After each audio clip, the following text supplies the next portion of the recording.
I think good way to think about, leather and experts, for instance, is that and their future application, let's say, is that they will be like your bank account.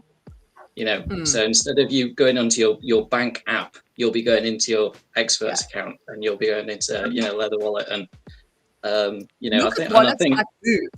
Look at what Dan is building. I don't know if you've seen what Dan is building. Yeah.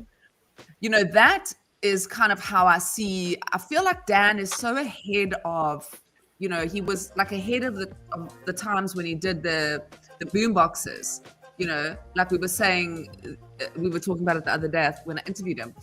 And he's doing it again with wallets. You be able to, you get your news in it. You get, you can buy and sell things in it, almost like a website in a wallet.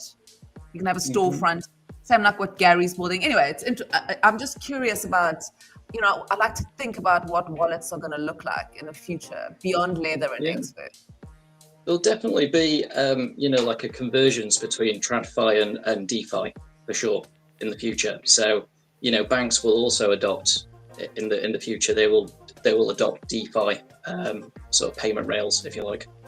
So Bitcoin obviously being the obvious one that will be adopted by most banks. Probably within the next 10 years, probably at most 20 years.